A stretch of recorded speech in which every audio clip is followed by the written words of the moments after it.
deganlar Toshkentga keladim 2-3 kunga. Mana bunaqa mashinalar bor ekan. Kimga o'xshab boray? Olsa deb tikta olaman. Mana bunaqasi ham bor ekan tek. Opelmidi u.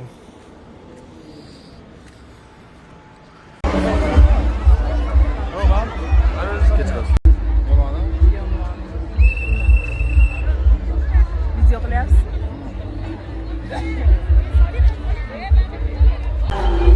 Jigarlar mana gul uchmaydi ekan. Tekshirib ko'rdim. Soxta hammasi. Uchmayapti. Harakat ko'rdim. Yolg'onchilar. Hamda ularning ijodiy jamoalariga bitta guldiroz tavsiya etiladi. Aziz yurtdoshlar, shu o'rinda eslatib o'tamiz, hurmatli aziz yurtdoshlar, hurmatli aziz ota-onalar. Farzandlarga ehtiyot bo'lasiz, farzandlarga hushyor bo'lasiz. Va oldimizda sahnamizda jajjigina qizaloqimiz ota-onalarni yo'qotib qo'yganlar.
Assalomu alaykum aziz yurtdoshlar, assalomu alaykum aziz vatandoshlar, hamda shahrimiz mehmonlari barchalarga turganimizdan bahayonda bo'lsangiz, barchalarga bayram muborak bo'lsin.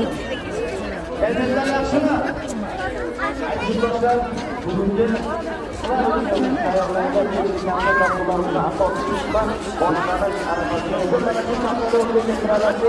Eng yaxshi bizlarning tarixini o'z qo'shimlarida taqdim etamiz. Uzoqlashmaylar, bundan yiroqlashmaylar. Alo. Vallahi. Ha, bizlar beribman.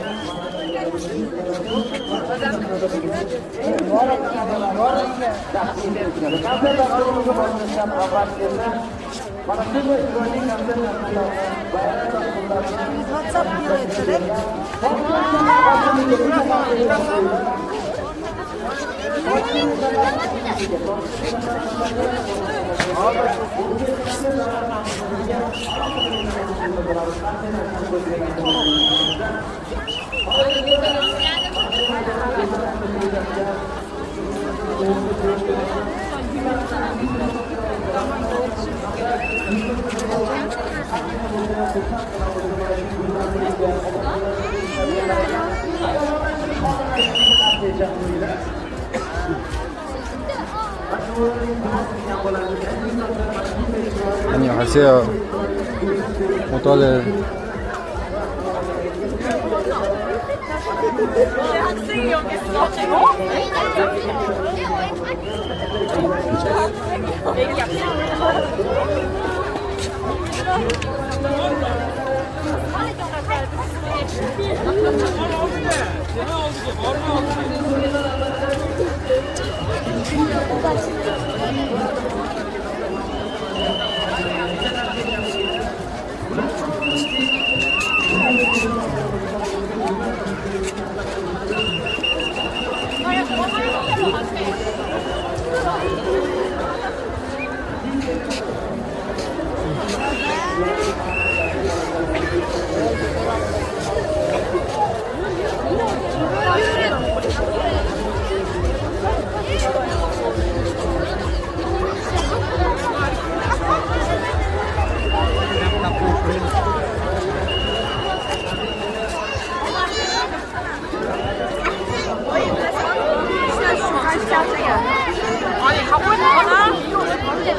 Yo'q, shunchasini qilgan.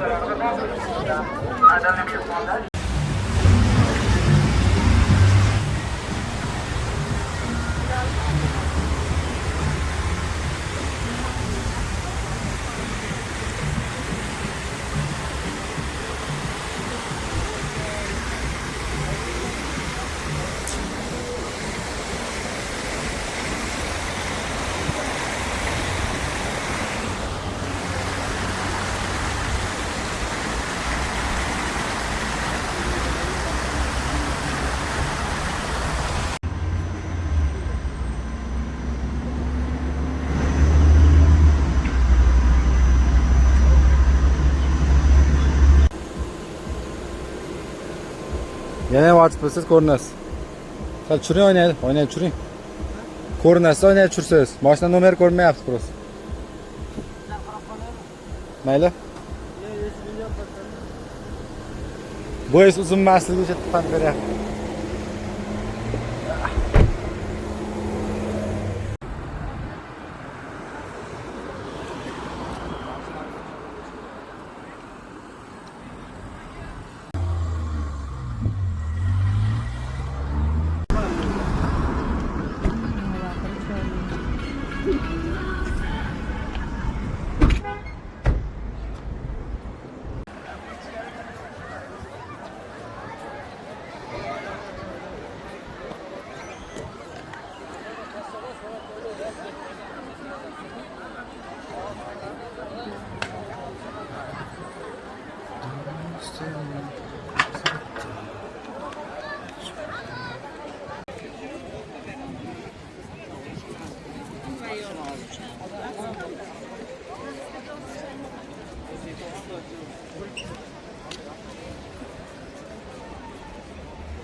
Anaqa qilib qo'yib turmaydi.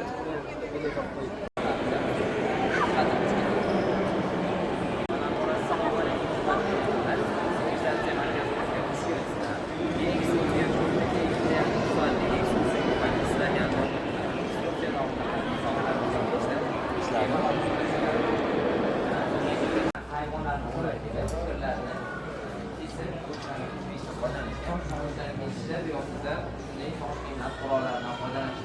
Haligi davr tosh asrida mehnat qurollari o'sha davrda toshdan yasalgan va bular chopperlar bir tomonni urib o'tkirlangan. Ustida baxt devori 250 metrni tashkil etib, 6 asosiy bo'limdan iborat va yurtimizda mavjud bo'lgan sivilizatsiyalar haqida ma'lumot beriladi.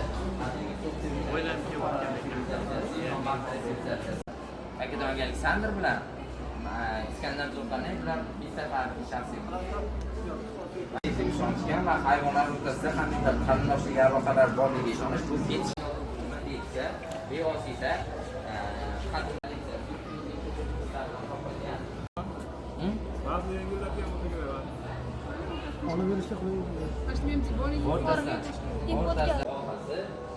yoxud Amudaryo bo'ylari nisbatan qaraladi.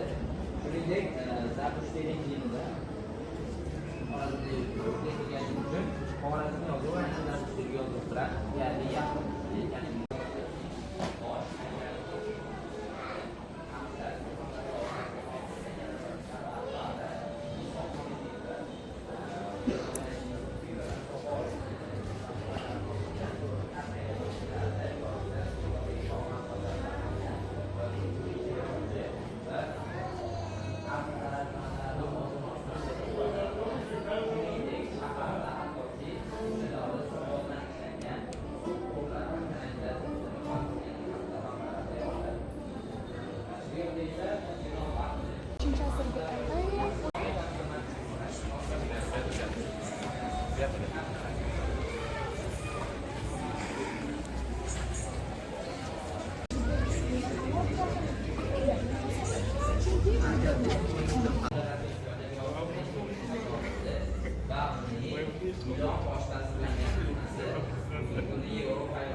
sharoit. Mana bu yerda esa o'zimiz xohlagan naqsh uslubini tanlab, har bir muzalarni jonlantirish imkoniga ega bo'lamiz.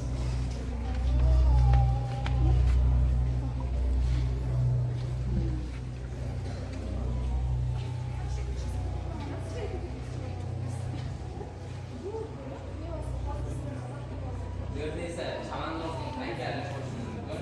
Ba'zi kunlarga bo'lib ketgan, topilgan shishlardan esa qayta tiklashtirilgan. Ustiga chiqib bo'ladi. Qo'rg'ondor yodgorligi.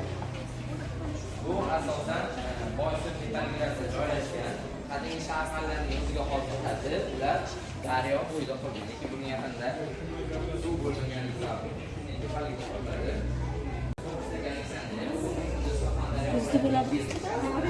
29 kilometr uzoqlikda Amudaryoda joylashgan shahar hali ko'priklarga cho'nib ko'tarilgan. Bunga asosan ikkita sabab bo'lgan. Birinchidan, shahardagi avtobuslar qilingan taqdirda shahar ichki qismiga yoyilib ketmasligi oldini olish uchun.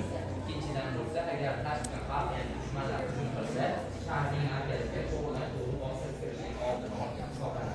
Bunda Belinning yorqini o'rnaladi. Bunda bosh haykali, to'g'ri sarkarning haykali, devor haykali bo'ladi. Va bunda ularning bosh ilovasi aynan ibodatxonalarga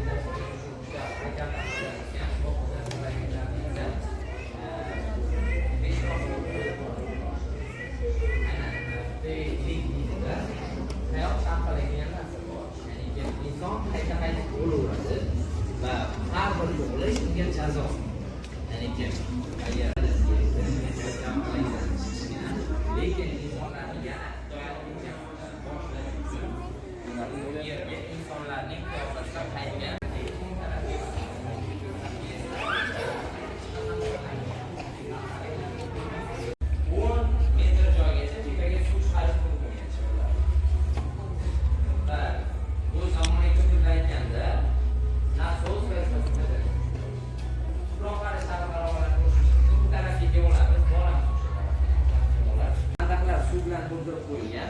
bu esa fillardan biri. Bu massagetlar bo'lgan. Massagetlarning malikasi kim edi? To'mas. Aynan. Shuningdek, turli xildagi dubullar va Asiyaning bosh haykallari ham o'sha davrga xos namunalar hisoblanadi. Bu yerda esa Qoraqalpog'iston Respublikasida joylashgan unikal xonadagi to'y qilgan hali shart aloqalarga bu yer observatoriya, ya'ni rasadxona hamda yurtimizda topilgan qadimiy dinlardan biri Zardushtining muqaddas kitobxona berildi. Avestan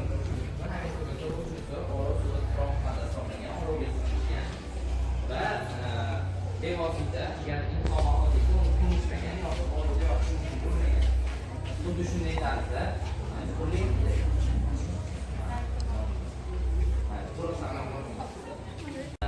deyarli yoshdan boshlab Zardushtilik ibodatxonalarida bevosita Zardushtilik dinini qabul qilish marosimi kohinlar yordamida o'tkazilgan bo'ladi.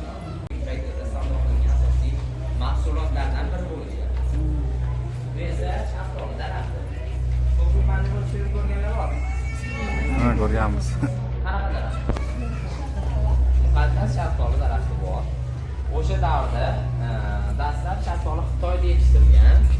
Lekin azaz taqdirmanda bergan. Yurtimiz sudda savdogarlar tomonidan olib kelingandan so'ng Samarqand va hududiga ekiladi dastlab. Shundan so'ng Shirinmada ekiladi. Savdogarlar tomonidan chet davlatlarga ham olib ketiladigan mahsulot darajasiga chiqadi va bu Buyuk Ipak yo'li xaritasi sensorlardan biriga teginish orqali biz Buyuk Ipak yo'li o'tgan asosiy shaharlar va ushbu shaharlardan olib ketilgan asosiy mahsulotlar haqida tanishib. Nima uchun? Chunki Arabiston tuyalari bir o'rkashli bo'lgan. Ular ikki o'rkashli tuyaladi.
Temirchilik ustaxonalarida qilichlar yasalgan o'rinda issiq taxlit qilishingiz mumkin bo'ladi.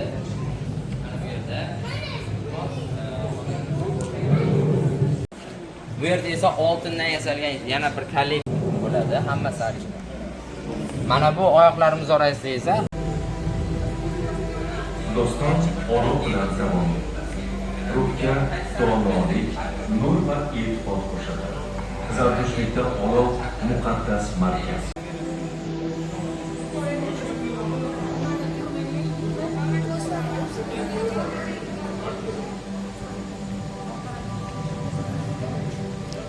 Bu tuproqlarda inson haqiqatini turli yo'llar bilan izladi. Turli e'tiqodlar va osmon ostida donolikda uchrashdi. Tafakkur sukunati duoning huzuri, ezgu fikr, ezgi so'z va ezgu amal bilan uyg'unlashdi. İnson har davrda ma'no va nur izlab yon yurishda david etdi.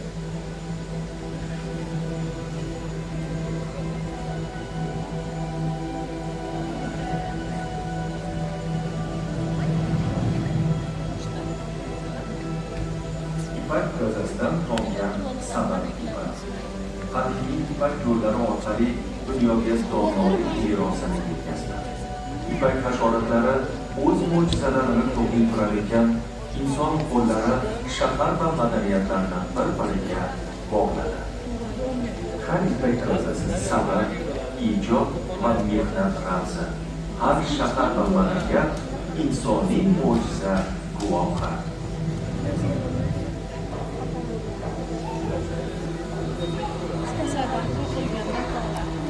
Mato va to'qimalar karvonlarning orqasidan karvonsaroylarga yetib boradi.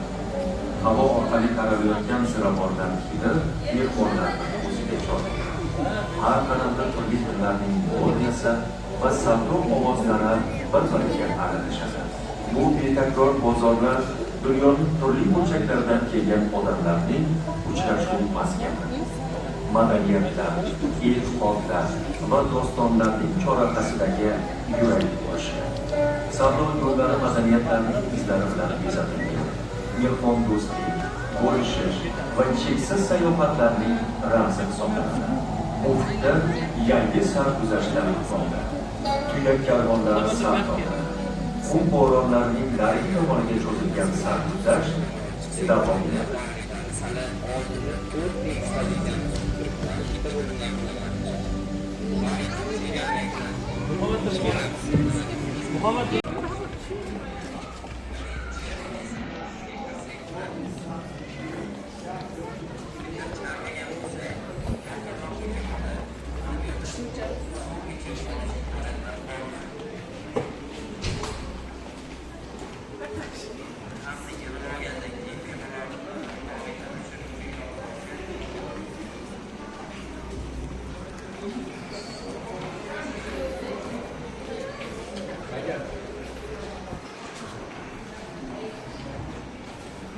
İsmoil Somoniy maqbarasi 10 asrda Buxoroda qurilgan namuna bu. Va qaysi ma'noda kelinlik qo'shilmasi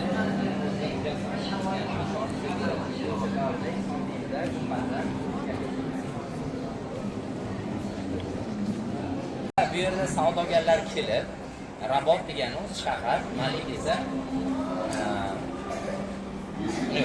Malik degani shahar.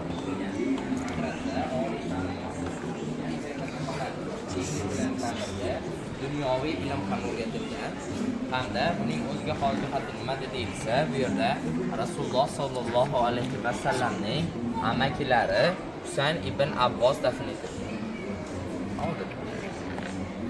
Shohlarida Samarqandda va mana bu yaqinroqdagi olamda madinalar o'tib ketmaymiz, biz sanatlarga qo'l bilan teginmaymiz, iltimos. Bunda Makkada aynan Ka'baning o'zi kisva parchasi bu eshik oldiga qilinadi bu narsasi. Qolgan joylari mana bunaqa bo'ladi. Va ushbu kissa parchasi bu Arabiston shahzoda varianti. Sovg'a qilingan namunasi. Va pastki kissa parchasi bilan sovg'a qilingan. Bu sovg'a qilingan arab hamda o'zbek tilida kisvalar. Mana namanganliklar bor boradi.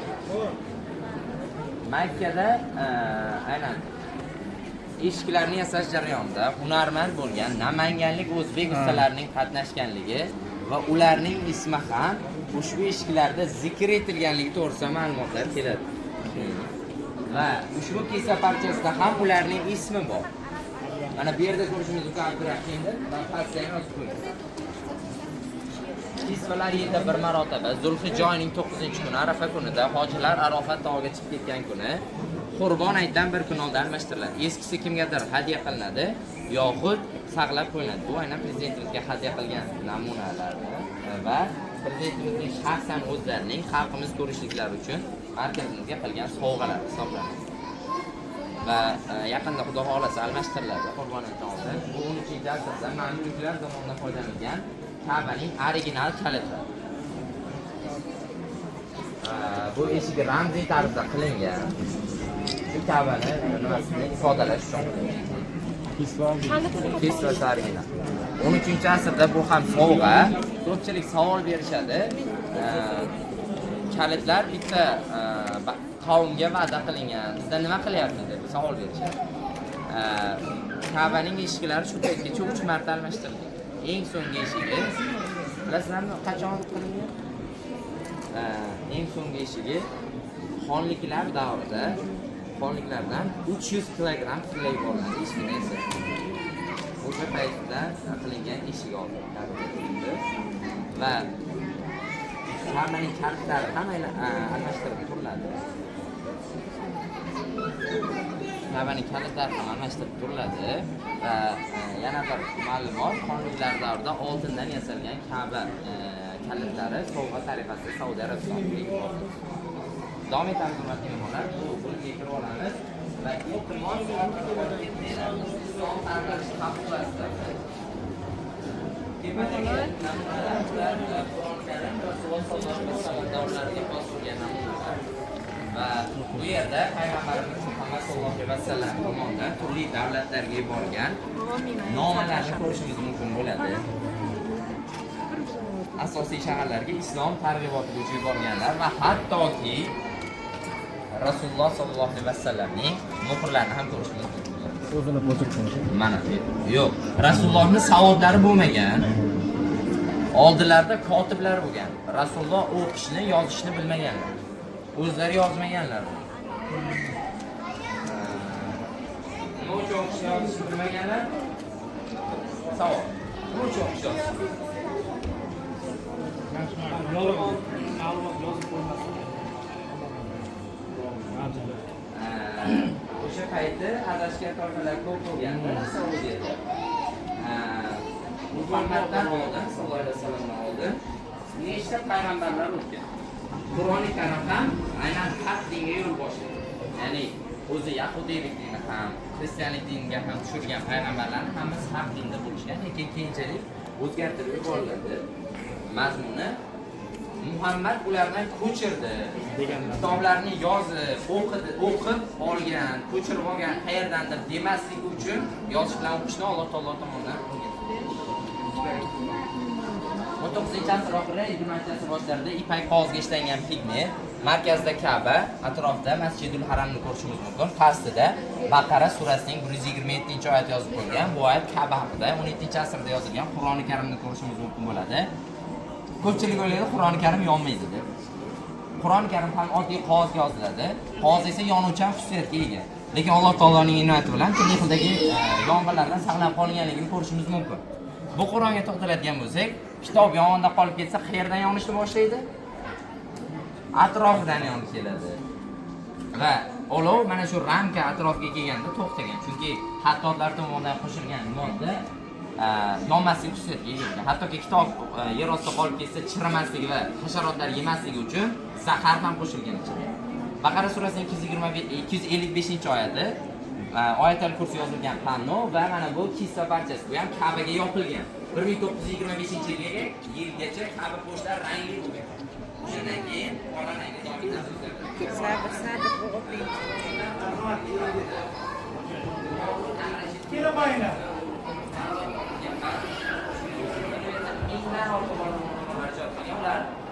rahbari esa zamonaviy bilan aytganda rektori Muso al-Xorazmiy hisoblangan. Va Baytul Hikmatda ijod qilgan ulamolardan yana biri bu Ahmad al-Farg'oniy tomonidan qilgan miqyos saniy ishontirni ko'rishimiz mumkin bo'ladi. Bu soliqlarni belgilashda foydalangan Misrda. Agar ushbu bo'limgacha ko'tariladigan bo'lsa, demak o'sha yerda qurolchilik bo'ladi. Demak, soliqlarni kamaytirish kerakligi. Tepa bo'limgacha ko'tariladigan bo'lsa, demak o'sha yerda yaxshi serhosil mahsul bo'ladi. Shunga qarab soliqlarni ko'paytirish kerakligini yaxshi bilgan Misr hukumatı. 19-asrgacha Misrda foydalanilgan bundan. O'zbeklar tarixi yo'q deydiganlar uchun bizda 2-renessans bo'lib turgan vaqtda Rusiyalarda hali ham hayvon terisidan ishlangan boshmoqlarni kiyib yurishgan. Sharq arab so'zi sifatida urg'ulanadigan Farobiy hazratlari Sharqda aynan arab so'zidan keyin o'rinda turuvchi muallim soni, ya'ni ikkinchi muallim sifatida qaraladi. Shaxsan men uchun birinchi. Chunki Abu Ali ibn Sino hazratlari aytganlaridek, men Arastuni tushundim, lekin Farobiyni o'qib Arastuni tushundim. Chunki Arastuning bir qancha asarlariga sharhlar yozgan. Davom etamiz. 11-asrda Xorazmda Ma'mun haqiqiy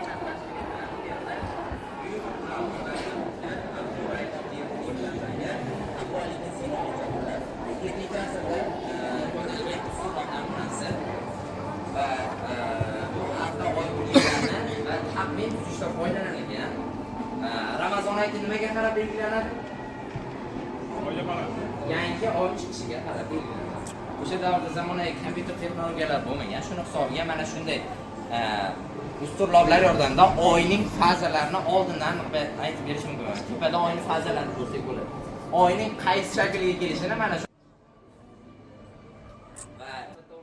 Abu Ali ibn Sino arablar tomonidan ishlangan ushbu millat bo'ladi. Tibbiyot xodimlari kimni qasamyodlar ichishadi? Bunday ko'paklar, chapdagalik, toshkent holatda arablarga o'xshab tasirlangan bu aksiya, ya'ni Abu Ali ibn Sino. O'sha davrdayoq eng buyuk tabib sifatida tan olinganligining dalili. Va ushbu panellarda esa bevosita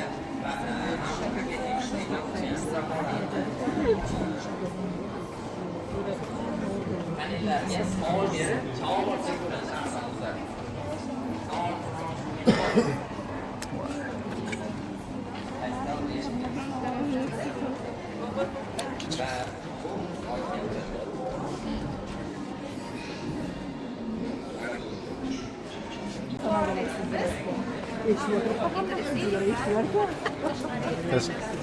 Ichkariga kirlaymi deganda ham. Buni ham taqolaylik. Faqat yaqinda deb o'ylayapman.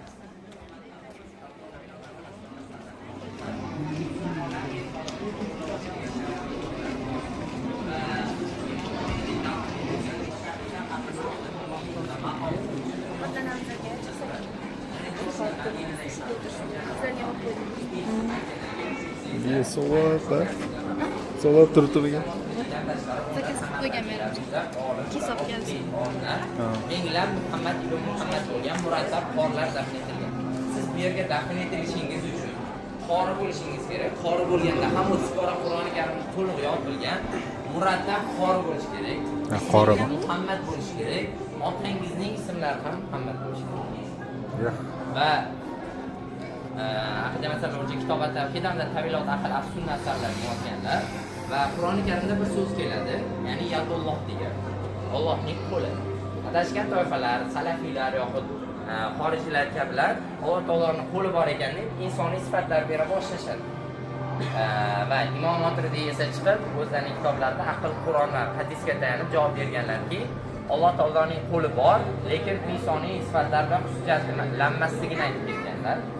Va Qur'oni Karimda yana bir oyat keladi, so'zi bilan, ya'niki Alloh arshining ustiga o'tirdi. Alloh taologa nisbatan makon berish boshlanadi. Alloh tepada degan va Alloh turgan bo'lsa, umurtqasi bor ekan, beli bor ekan degan yana tasavvurlar shakllanadi. Salafiylar dalil keltiradigan bir hadis borki, ya'niki payg'ambarimizdan rivoyat qilinadi, Alloh men Allohni tepada yoki ya'ni yerdami, osmondami bilmayman degan odam kofir hisoblanadi degan.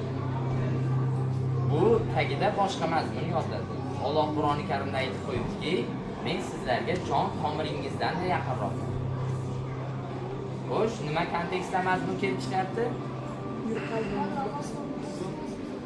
Qalbimizda birinchi.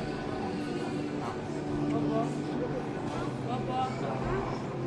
Alloh taologa nisbatan makon berish xato ekanligini aytdik.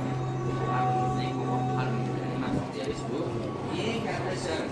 O'ylamanglar, qachon Alloh tebada ko'pchilik Alloh tebada keladi lekin bunday qilishga asosiy sabab bilasizlar.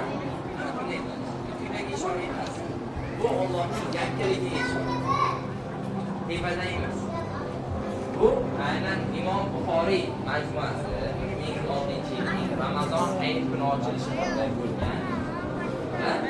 Ochilish marosimida 50 dan ortiq davlatdan delegatsiyalar bilan birga Prezidentimiz Shavkat Mirziyoyevning shaxsan o'zlari va muftiy hazratlari birga ishtirok etgan Imom Buxoriy majmuasi Samarqand viloyatining Xaltan qishlog'ida joylashgan. Minoraning balandligi 75 metr, old tarafida katta hovuz, yon tomonda esa 15 ming namozxona sodir oladigan ulkan masjid ham bor. Makkada borib 10 ulamo tomonidan 100 ta hadisni so'rash orqali imtihon qilinadilar va barcha savollarga nima deb javob berganlar? Bilmayman deb javob berganlar. Va ulamo sifatida tan olinadilar. Tug'ilganlarda ko'zlari ojiz bo'lgan 2-3 yoshlarida onalarining duolari yordamida ko'zlari kechirib boshlagan.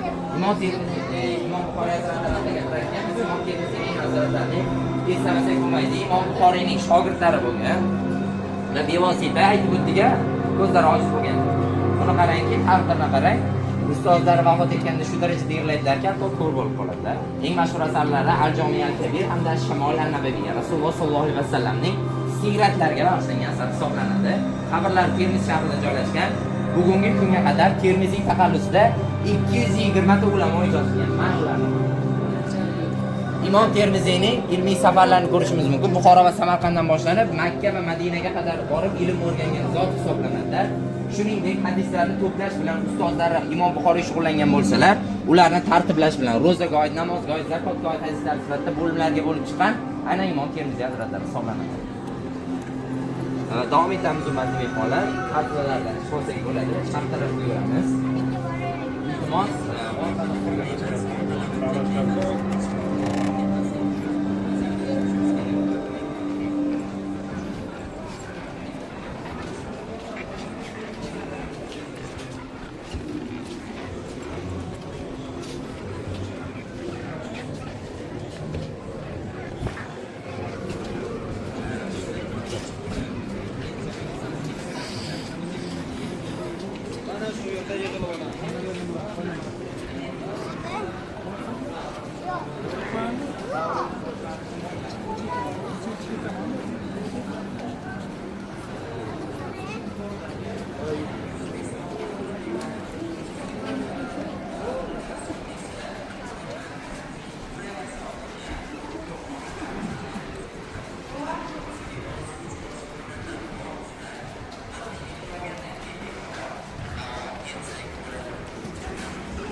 Mirzo.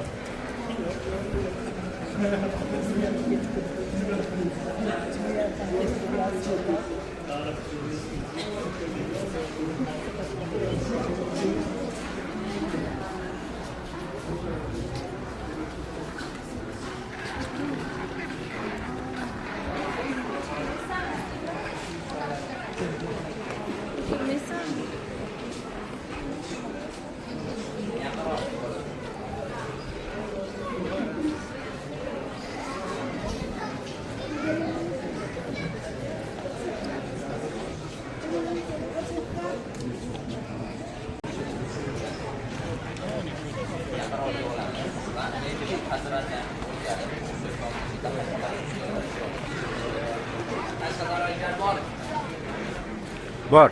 Aytor. Samarqandliklar Bor. 1970-yilda poytaxt Samarqand bo'lgan ulkan imperiyaga asos soladilar va Soh Qiron deb ulug'langanlar. Kim eshitgan shu haqda? Ikkita sabab bor. Soh Qiron deb ulug'lanishlarining ikkita sababi bor. Qur'on sohibi. Sohibi Qur'on, ya'ni birinchisi Qur'oni Karimni to'liq yod bilgan, murattab qori bo'lganlar. Nafaqat Qur'oni Karimni o'ngdan chapga, chapdan o'ngga, tepadan pastga, pastdan tepaga, teskarisiga ham o'qish bilganlar. Bitta so'z aytsangiz, Qur'on oyati bilan davom etib keltira oladigan darajada Qur'oni Karimni yod bilganlar. Ikkinchi asosiy sababi Qiron yulduzi burjida tug'ilganliklari uchun. Ya'ni ikkita yulduz birlashgan deyiladi. O'sha paytda tug'ilganlar. Shuning uchun ham ya'ni bunday odamlar juda kam tug'iladi, necha yilda bir marta tug'iladi va Amir Temur Hazratlarining tangalari, Shohruh Mirzo tangalarini ko'rsak bo'ladi. Bunday ularchilik ma'nosi yo'ladi. Mingan suralar. Mana bu yerda o'qiydigan Alisher Navoiyning tabiat bo'limida ustozlar bilan birga chiqqan safarlari, ya'ni bahslarga chiqib turgan, zamonaviy tilda aytganda esa pikniklarga ham chiqib turishgan. Bu esa Temur tuzuklari. Amir Temurning o'zi davlat boshqaruvi haqida yozgan narsa. O'qishlar bormi?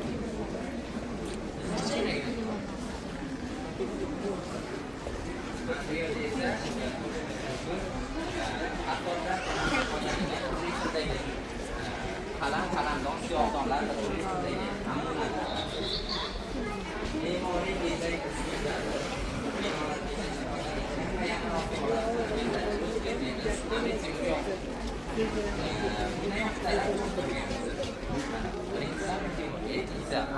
Akbar Jahongir. Sakrab. Boburiylarda bu tashlari yana Qo'qonur, Tosham. O'sha go'xlar qo'shilib faqat adashmamizda bo'ldi.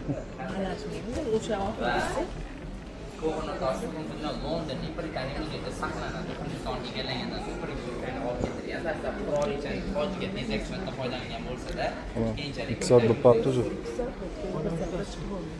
bularga qoldi. Manbalarda keltiriladi. O'zi nima 2 soat o'zi? 7 dan 9 gacha. Vaqti bilet.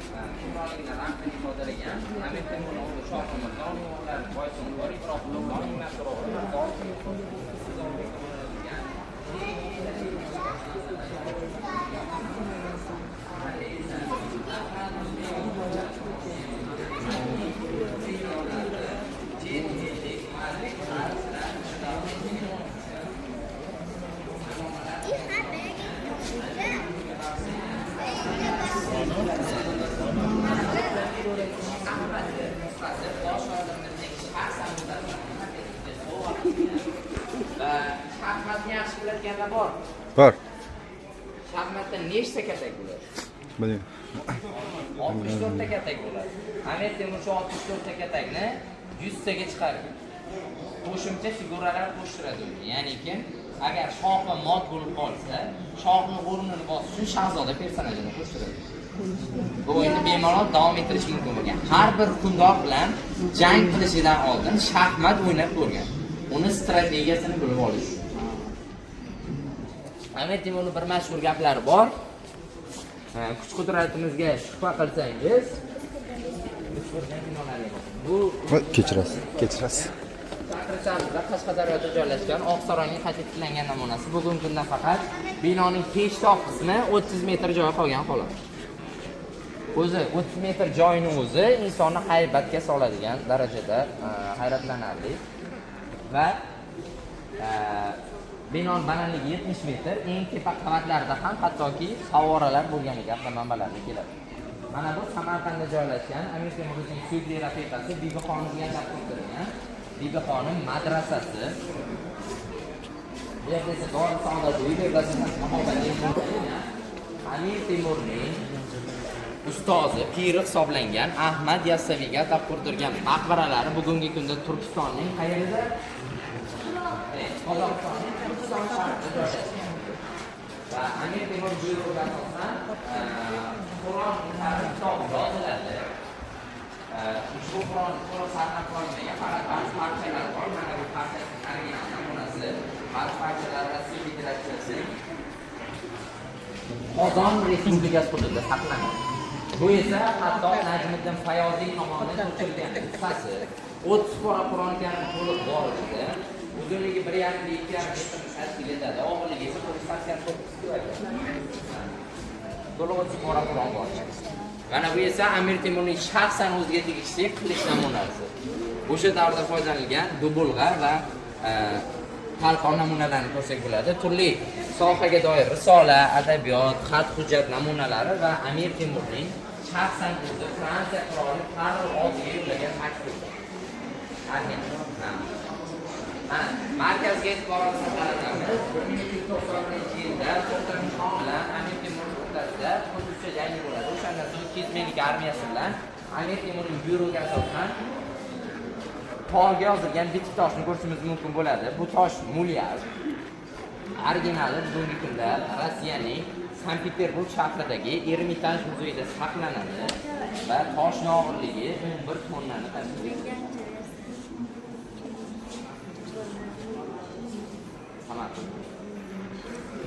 Yo'q, asl Erondan olib keltirilgan variantlari bor. Original. Bor. Erondan olib keltirilgan so'qlar bor. Va buni toshdan originalda olib sifatida yozilgan, suyuqlikda yozilgan. Bunda esa Qur'on oyati yozilgan. Ko'rishingiz mumkin bo'ladi. Davom etamiz, hurmatli mehmonlar. Amir Temurning o'g'li Shohruh Mirzodorda ham kitoblar va tarixchilik san'ati rivojlanadi. Qur'onda yozilgan hofizlar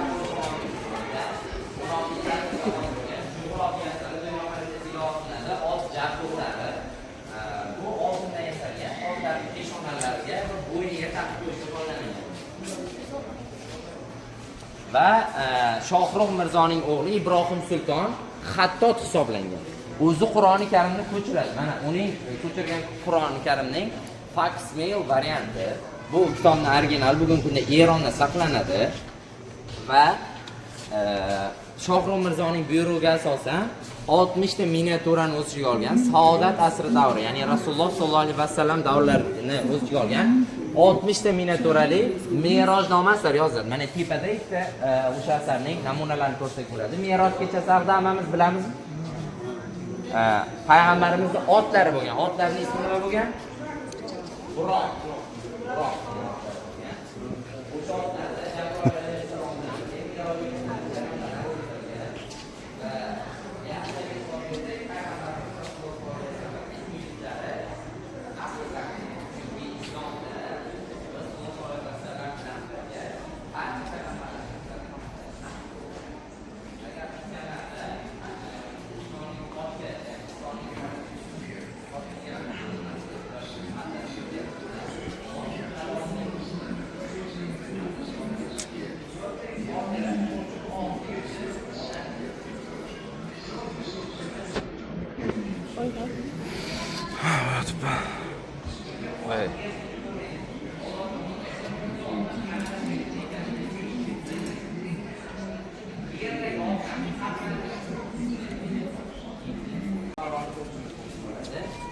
Mahmud Muzahid tomonidan ishlangan Alisher Navoiyning miniatyuralari va mana bu tasvirda qaysi bir Alisher Navoiy deb o'ylaysizlar? Qo'lda kitob bormi? Alisher Navoiy qaysi asarni yozadilar? Eng mashhur Hamsasi. Hamsasini yozadi. Teshlar dostonidan iborat va ushbu asarni Husayn Boqorga taqdim etadilar. Asarni o'qib chiqqan Husayn Boqorga asar shu darajada yoqadiki, hatto Alisher Navoiyni o'zlarini otlariga o'tkazib, shahar bo'ylab piyoda aylantirish maqomiga musharraf bo'lganlar. Shu darajada katta hurmat ko'rsatilgan. Mana ko'rishingiz mumkin, kamtarona, xijolat bo'lib o'tiribdilar otda. Va sharqlik 4 buyuk ulamo Hamsa asarini yozgan. Nizomiy Ganjaviy, Sirat Dehlaviy, Abdurahmon Jomiy va Alisher Navoiylar. Alisher Navoiyning hamsasi bor.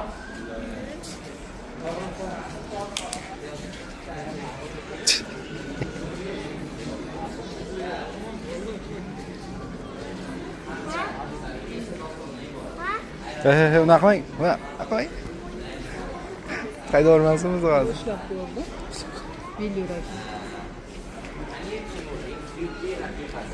Xonimning kiyimlari 1404-yilda Ispan elchisi Klaviyxo Samarqandga keladi va uni kutib olish marosimida bevosita Bibi xonim amalga oshiradi.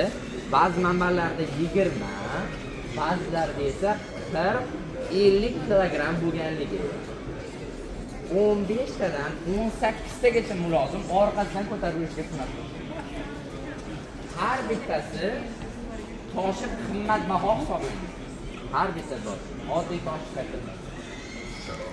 Va boy tole yo'q jonimga balolar bo'ldi.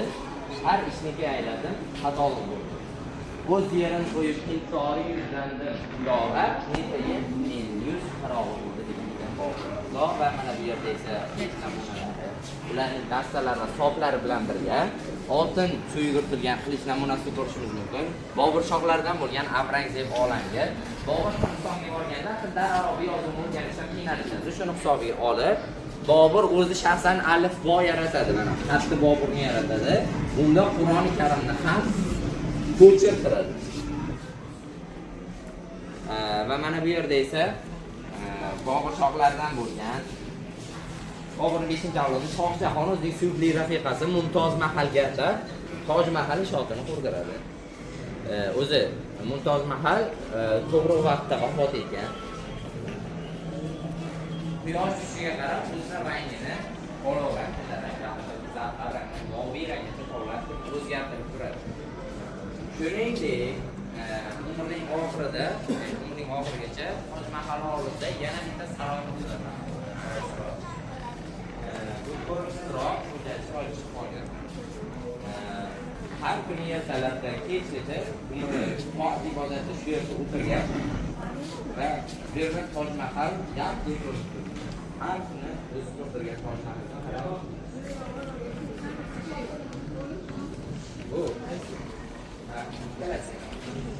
Keyinchalik 18-asrda Buxoro amirligi, Qo'qon va Xiva xonlari, Qoraqalpoqlarning milliy kiyimi Salkeli. Mana bu yerda esa Buxoro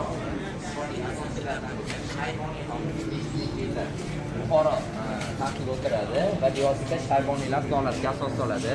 Abdullaxon ikkilardan mamlakatdan harakatlanishga 1601-yilda Shayboniylar davlati bugungi kunda Registon qiyomat shakllanadi. Mamlakat 1726-yilda Buxoro taxtiga keladi va ular aynan so'nggi 4-yil amirlariga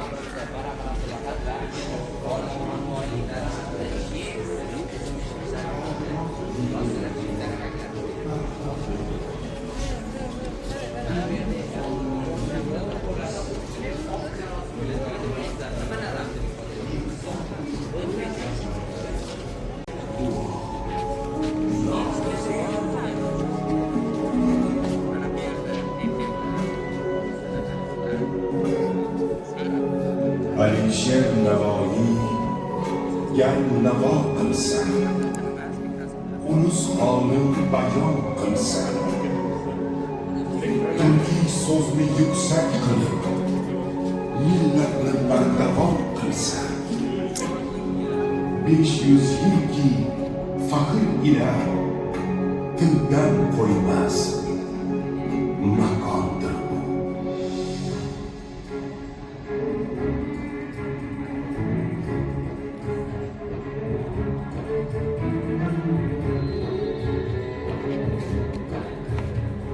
Çin diyarın bağrıda yurt tarafın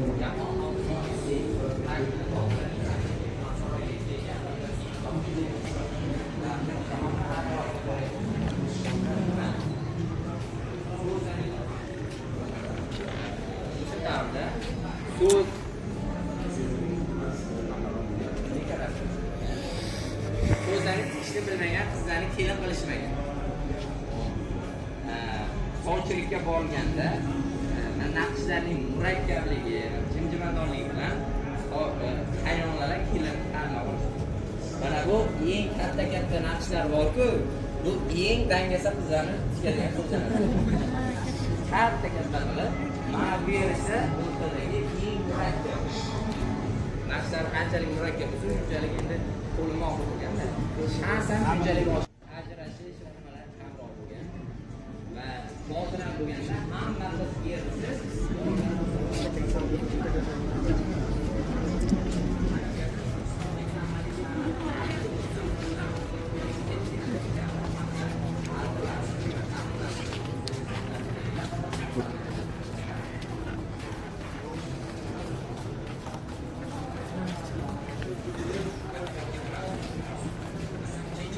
Markaziy Osiyoning yuragi, dinlarning beshigi, ma'naviy an'analar xazinasi, muqaddas islom zamini, karvonlar chorrahasi, Buyuk Ipak yo'lining yuragi, sharq va g'arb uchrashgan joy.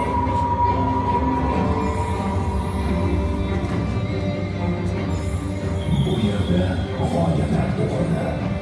Bu yerda ilm yuksaldi. Bu yerda dunyo tarixi yaratildi. Bugungi kunda davom etayotgan buyuk tarix.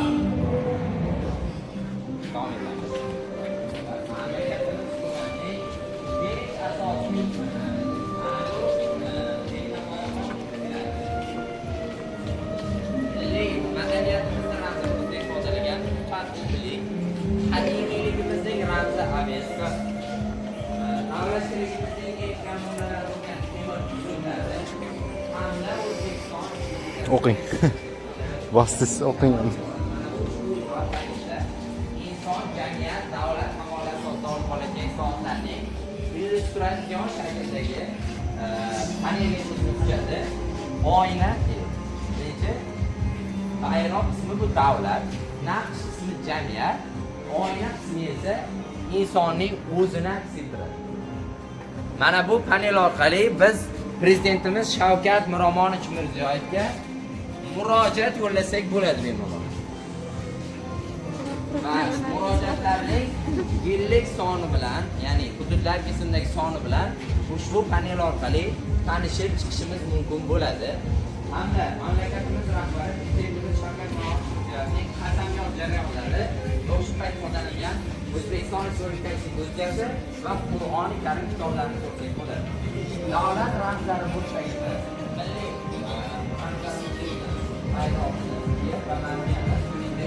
Konstitutsiyalarni ko'paytirib 5 marotaba almashtirilgan. Eng dastlabkisi 1922 yilda vaqt qabul qilingan bo'lsa, eng so'nggi tahrirda qachon referendum bo'ldi?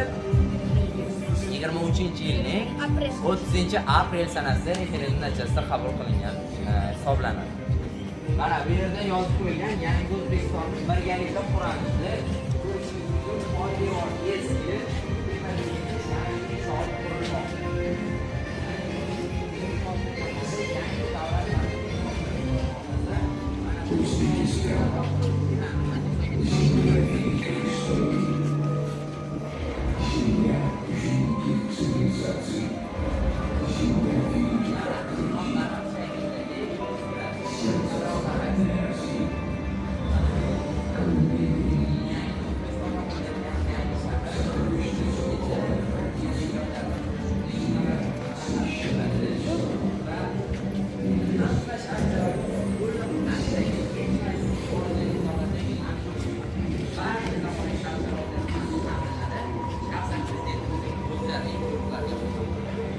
atrofdagi panellar esa mahalla yerchiligiga a'zolari.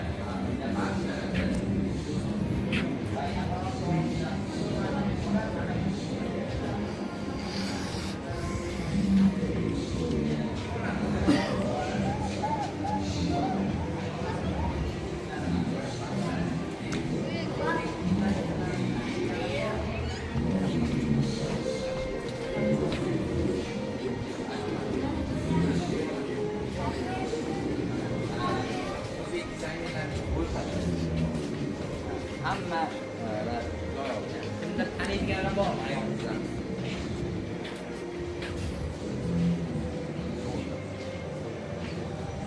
Ko'pchilik o'tgan safarlar Dildora Rustamova bilan Madina Kasimbayeva deyishgan. Mana ular tomonidan chizilgan turli xildagi eskizlarning namunalarini ko'rishimiz mumkin bo'ladi. Hamda erkaklarning shoxo, mana bu yerda she'rlar so'zlarning to'plaganimizga yarasha bitta yasab turadi.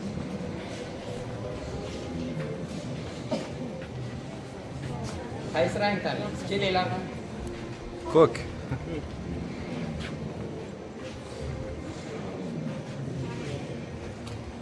Qaysi naqshlar yoqdi sizlarga? Qani, har bitta qatordan bittadan tanlash. Mana bu qatordan qaysi birini olasiz? Ikkinchi qatordan birinchisi. Bunisi emas. Mana qaysi? Eng tepadagisi. Bunisi. Ikkinchisi.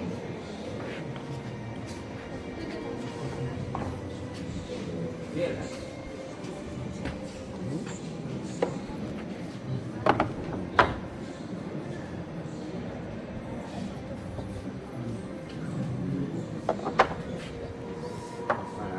Bunisi esa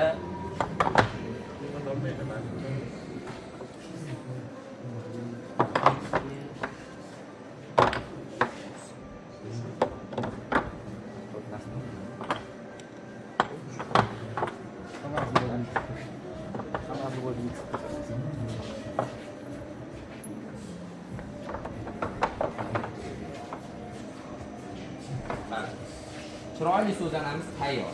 Tayyor.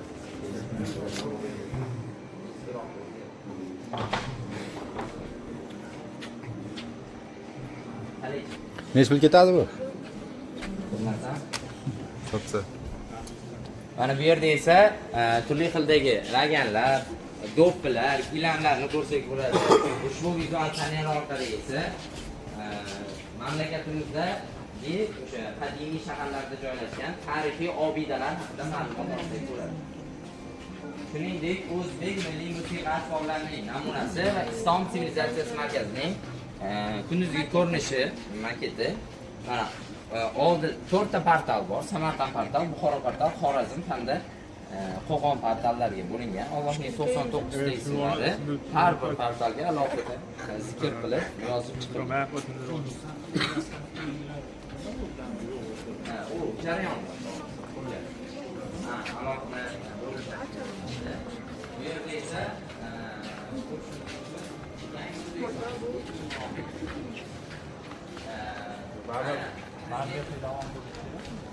Prezidentimiz Shavkat Miromonovich Mirziyoyev markaziy Osiyo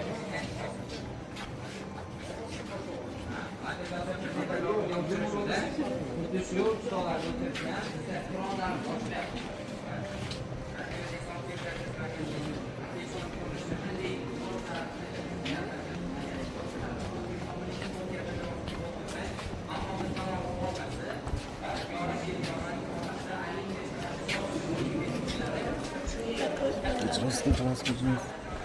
Важно.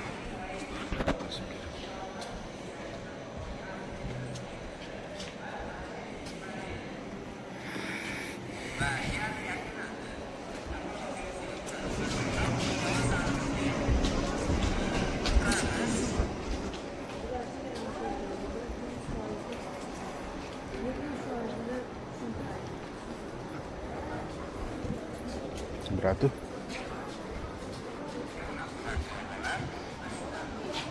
Bir bab pivajini nimasi ekan? Salon.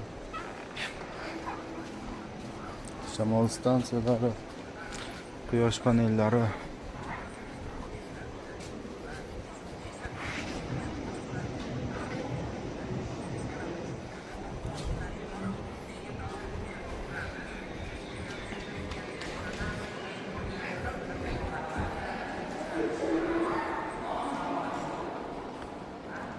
Vah, chiqib qizim. Charchab qoldim.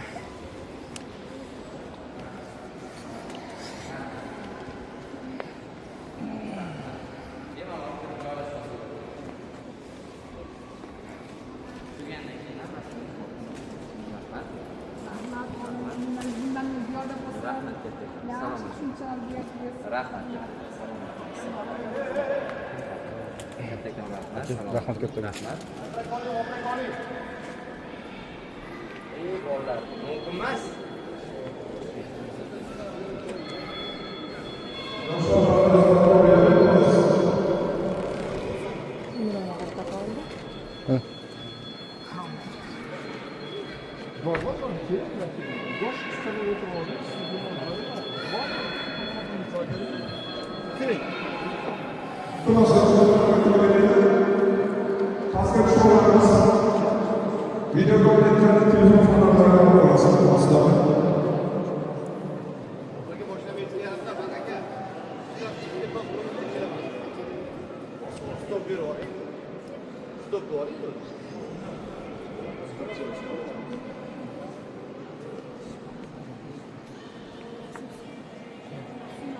Avvaldalaymi?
Ishonmay? Video vizitdan ko'rsatdik. Nima ishonmaydi? Endi 2 minut akanglar ham olmagan bo'lsa deyman-da.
Bir soatda chiqish mumkin edi.